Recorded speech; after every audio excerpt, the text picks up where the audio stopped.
जी अस्सलाम वालेकुम। मैं हूं नूरुल आरफीन सिद्दीकी और आप देख रहे हैं आरफीन नामा। अभी 2-3 रोज़ ही हुए हैं जस्टिस गुलजार अहमद की नज़र उतारे हुए, लेकिन आज देखिए कितना बड़ा भंड मौसूफ ने फरमा दिया है, कितना ज़बरदस्त कारनामा अंजाम दिया है हज़रत साबिक चीफ जस्टिस साहब ने। इफ्तिखार मोहम्मद चौधरी और साकिब निसार की तरह तारीख़ में अपना नाम सुनहरी उरूफ से लिखवाने के ख्वाहिशमंद हैं जस्टिस रिटायर्ड गुलजार अहमद साहब। अभी 2 रोज़ पहले इतनी तफसील से उनकी अदलिया परस्ती की, उनकी इंसाफ दोस्ती की मैं नज़र उतार चुका हूँ। आज एक मरतबा फिर उन्होंने ऐसा भंड मारा है कि जिसकी नज़ीर पेश करना मुश्किल है। वजारत दाखिला को एक ख़त लिखा है मौसूफ ने। वजारत दाखिला को ख़त लिख करके अपनी और अहल खाना की ज़िंदगियों को मुबैना ख़तरे की तरफ निशानदेही आपने फरमाई है, और आपने फरमाया है कि मुझे मौजूदा चीफ जस्टिस यानी जो सिटिंग चीफ जस्टिस है उसकी तरह फुल प्रूफ सिक्योरिटी दी जाए। ये हालत है इन बुलंद मकाबिर के मकीनों का, इन गली सड़ी लाशों का ये हाल है जो बज़ाहिर चलती फिरती तो नज़र आ रही हैं लेकिन अंदर से तारीख गारों से भी गई गुजरी हालत इनकी है। ये बुलंद मकाबिर में कैद अरवाह, इनको अपने तौर पर इतना ज़ोम है, फरमाते हैं मैंने बड़े बड़े केसेस, मैं इन्हीं की ज़ुबानी पेश कर दूं इन्होंने क्या कहा है। दहशतगर्दी समेत कई हाई प्रोफाइल मुकदमात के फैसले किए, दहशतगर्दी अक़लियतों के हुकूक जैसे कई हाई प्रोफाइल केसेस के फैसले किए, इसलिए मेरी और अहल खाना की ज़िंदगियाँ ख़तरे में हैं। सफ़र के दौरान और इसके अलावा मुझे और मेरे अहल खाना को सिक्योरिटी फ़राहम की जाए। कैन यू बिलीव आपने देखा था ना जब कराची में ये फ़िरौन की तरह से यहाँ निकलते थे, मैंने उसी ज़माने में इनकी इन्हीं अल्फाज में नज़र उतारी है। कोई ये ना समझे कि मैं उस वक्त जब ये सीट पे थे तब मैंने इनके खिलाफ़ आवाज़ें नहीं उठाई। मैं सीट वीट नहीं जानता, मुझे समझ में आता है तो वो जो सही है। मैंने उस वक्त भी कहा था जब इन्होंने कराची में नस्ला टावर पे गरीबों के पेट पे लात मारी थी, मैंने उस वक्त भी इनको कहा था कि आपकी रिटायरमेंट ख़राब हो जाएगी अगर आपने फैल्कन टावर गिरवा दिया। और आप क्या, आपके अच्छे खान नहीं गिरा सकते, पूरी अदालत मिलकर के सामने खड़ी हो जाए, फैल्कन टावर नहीं गिरेगा। फैल्कन एयर वॉर कॉलेज जिसके नाम पर लगाया हुआ आपने, फैल्कन शॉपिंग मॉल, मैंने कहा था कि आप कुछ नहीं कर पाएंगे। मैंने कहा था कि आप मेरी गाड़ी की सीट पर बैठिए, मैं आपको दिखाता हूं कहां कौन सी जगह, न्यूप्लेक्स सिनेमा समेत, मैकडोनल्ड समेत, वो जो शारा फैसल पे पाकिस्तान एयरफोर्स की जगह पे बना हुआ है। पाकिस्तान एयरफोर्स की जगह कौन सी है? जहेज में लाए थे, सब हमारी जगह हैं, सब रियासत की जगह हैं। हुकूमत काड़ी है तो क्या हुआ? वो गुलजार अहमद, आप ये देखिए, मैंने परसों कहा था कि इफ्तिखार चौधरी ने बड़े बड़े कारनामे अल्लाह माफ़ करे अंजाम दिए। मुशर्रफ को खुड्डे लाइन लगाने के बाद ये आदमी इक़्तिदार में तकरीबन इक़्तिदार में आया, ये 1 मिनट में सबको लाइन हाजिर करवा देता था। वो एक आंख का काना दज्जाल भी मैं कहता हूँ इफ्तिखार चौधरी को। वो एक आंख का आदमी, वो अपने आप को अगर प्रोटोकॉल नहीं मिलता था तो वो उसके लिए बड़े बड़े लोगों को, पूरी कहानियाँ हैं जी, पूरी कहानियाँ हैं। जिसने इफ्तिखार चौधरी को प्रोटोकॉल नहीं दिया उसके बाद क्या हुआ फिर सब जानते हैं। उसी तरह से अब जस्टिस गुलजार अहमद साहब भी अब सिक्योरिटी के नाम पर कौम के पैसों से अय्याशी करने के मुतमन्नी है।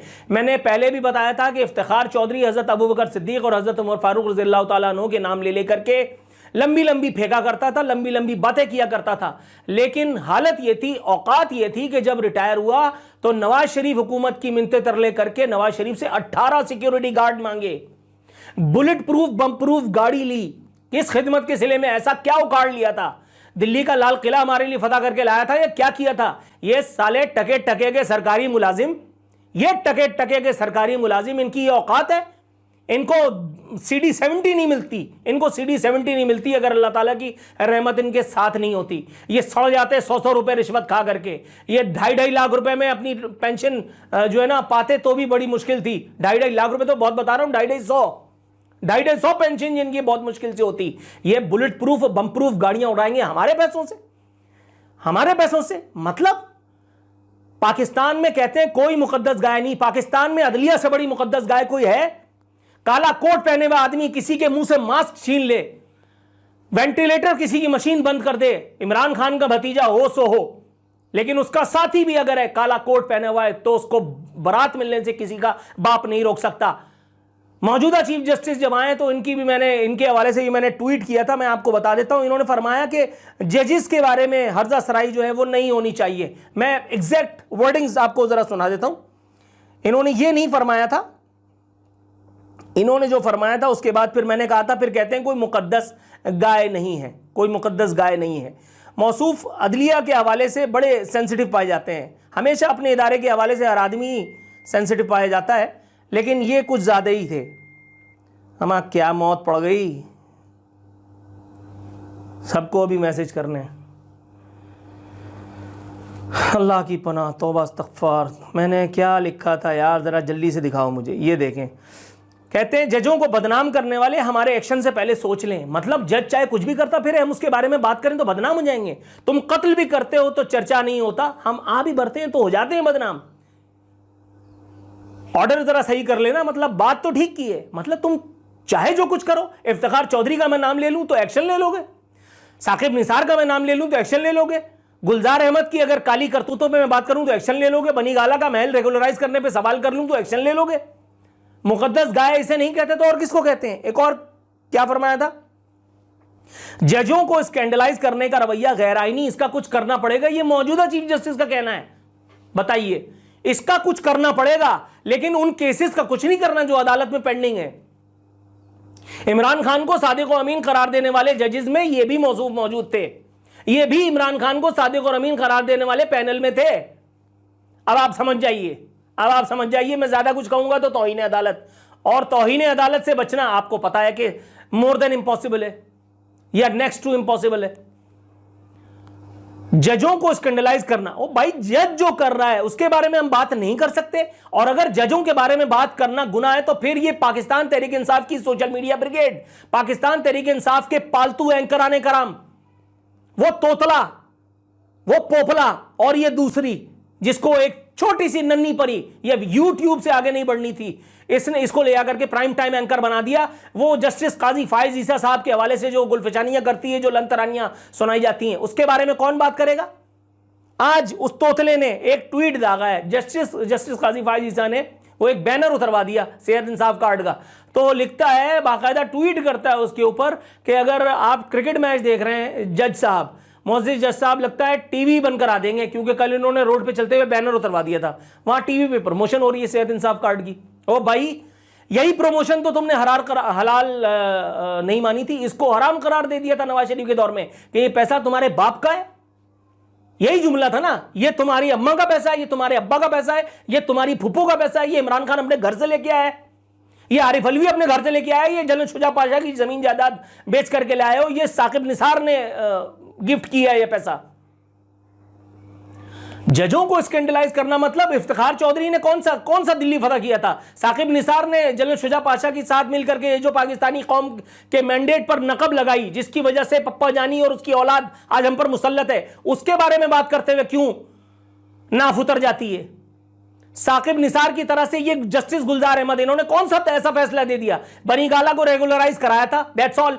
गरीबों के महल, इन्वर्टेड कॉमास में गरीबों के महल तोड़ दिए, वो नस्ला टावर, वो गरीबों का महल।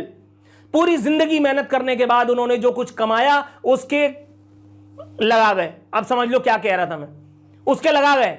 बनी गाला की तरफ नजर उठा करके नहीं देखी, न्यूप्लेक्स सिनेमा की तरफ नजर उठा करके नहीं देखी, जजिस कॉलोनी में इतना आलीशान बंगला क्या किया है भाई तुमने? ऐसा क्या किया है? सरकारी मुलाजिम थे, दैट्स ऑल, एक मनसब था, खत्म हो गया। जो कुछ तुम्हें मिला वो उसकी वजह से मिला, अब तुम्हें मजीद चाहिए? तुम लोगों के पेट नहीं भरते? अपनी जाती हैसियत से एक पुलिस की गाड़ी अफोर्ड कर सकते हो अपने साथ? नहीं, तो फिर तुम्हें ये अयाशी, ये अल्ले तल्ले चाहिए किस लिए? और मजे की बात देखिए, वजारत दाखिला को जो खत लिखा है, वजारत दाखिला ने इसको अप्रूव भी कर दिया। वजारत दाखिला ने इनको बता दिया कि जनाब मन, आपको जो सिक्योरिटी पहले मिल रही थी वही अब भी मिलेगी। क्या, किसके बाप का माल है ये मुल्क भाई?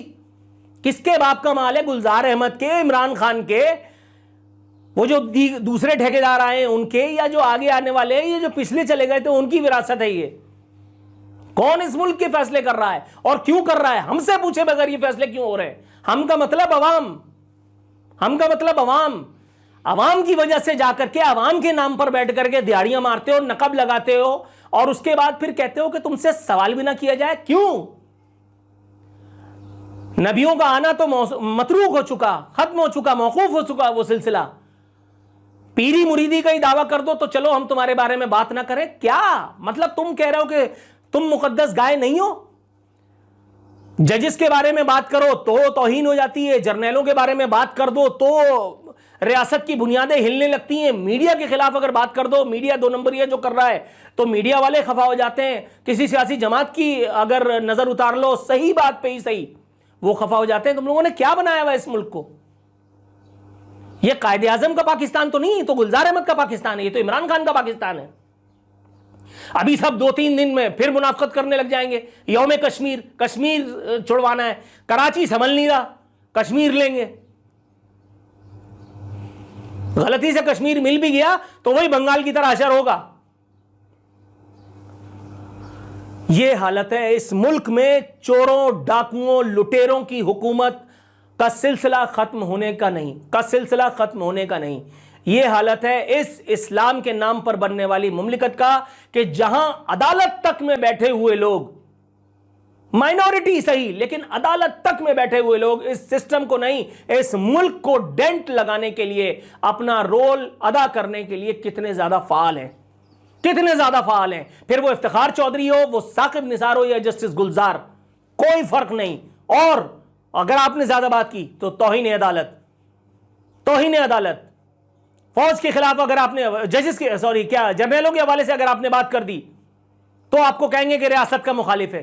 ओ भाई अपर चेंबर का इस्तेमाल कर, पहले मेरा ट्रैक रिकॉर्ड देख, पहले ये देख मेरे फाइनेंस चेक कर, पहले मेरा इन आउट चेक कर, फिर ये सब फतवे देना। लेकिन नहीं, धंधा है, सब गंदा है। ये एक पेज सरकार में ये भी शामिल है, ये भी शामिल है।